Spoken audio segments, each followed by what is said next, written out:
can actually see the bulldozer tracks. This was wide. My understanding again is that everything to the left of this was PSW. This was all covered in brush. Actually, this is something like they just pushed it to the side.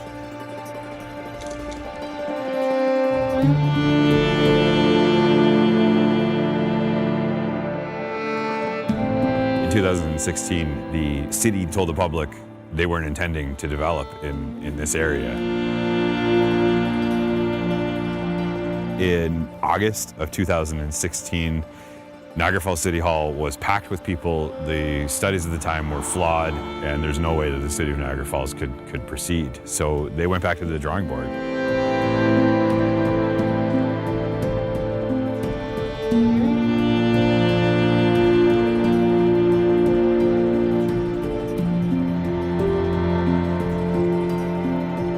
They called it the Riverfront Community Development, and they had to actually modify the official city plan of the city of Niagara Falls in order to pass it. The way that they justified it was that they put 27 conditions upon the development. 27 is a very high number. What they said is only if we do these 27 things, ranging from involving First Nations people, from protecting species, from protecting game, from protecting the wetlands. There were all these preconditions that they had to meet before they were able to change the official city plan.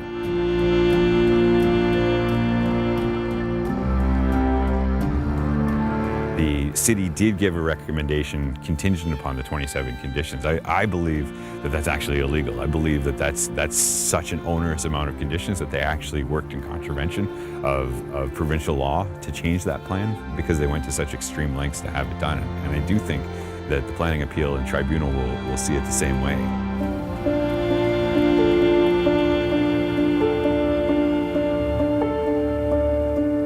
The Conservation Authority authorized the drilling of boreholes. The drilling of boreholes would have maybe used a few square meters of space, not a kilometer of bulldozing. At this point in time, as of right now, today, the city has said stop, do not send so much as a single construction worker in there. The city has asked for a freeze on everything. But if the developer can explain this away, they will continue to issue permits and they will continue to develop land policy as per the change they made to the Planning Act.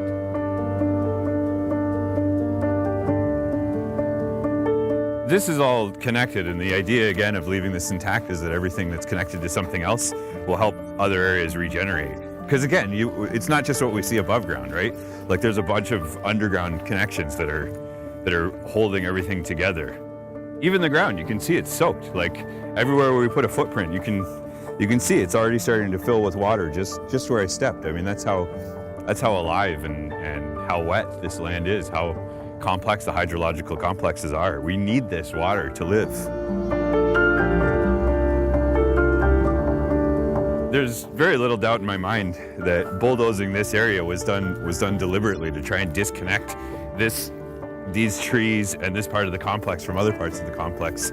Once it's done, it's harder to protect, regardless of whether the law was broken or not. But fines aren't going to bring back this natural area.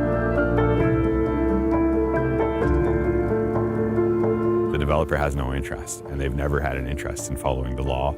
They've never had an interest in environmental integrity, and they've never had an interest in protecting the wetlands. And for anybody who doubts that, anybody on city council that has any questions, or anybody in the general public, they need to do nothing more than to drive down the Chippewa Canal Parkway and see the indiscriminate kilometer of destruction that they cut through the forest with bulldozers. They didn't bring arborists in here. They didn't come in and carefully trim trees. This isn't simply studying for a borehole like the developer says. This surely isn't something the Conservation Authority would have authorized. They went and were in the middle of a 15-foot wide laneway that they cut right in the middle of a provincially significant wetland. This developer has tipped their hand and shown that they have no interest in working for the environment and in working in the best interest of this heritage corridor. I think that this is the litmus test. I think that this is one of the last great forests in Niagara Falls that's intact.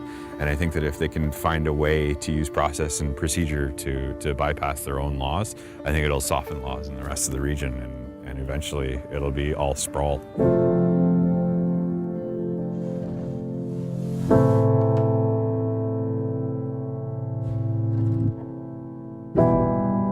seems to me that there are people in power that are complicit in the indiscriminate destruction and that just don't care. They just don't believe that this should be protected. I still believe that there's an opportunity for council to look at this and realize that they made a deal with a dishonest partner. The politicians are serving the political will of the people. I think that they won't act in their own self-interest. I think that they'll understand that they have children and their children are going to have children, and that there are people that will be descended from them whose interests they need to look out for. But right now, it looks like all they care about is money. And if they don't handle this in a certain way, they're going to lose the will of the general public. There is a council meeting that's coming up on January 15th. The Niagara Falls City Council will be hosting a meeting to get to the bottom of what exactly happened with the illegal cutting and who is responsible for that.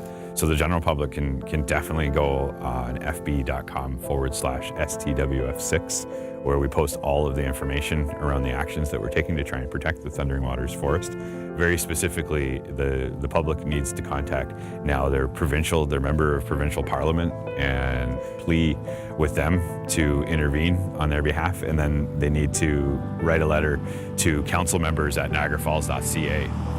And in particular, contacting council member Carolyn Ionani, who has taken the lead in advocating with the rest of her peers on council to stop this. If you don't live in Niagara Falls, but you're contacting a different city's municipality, I think that you're still familiarizing yourself with a process that could affect planning in your own area. And that it's important to understand that what they're trying to do here, particularly with almost a 500-acre property, like it's 484 acres, so it's a huge area.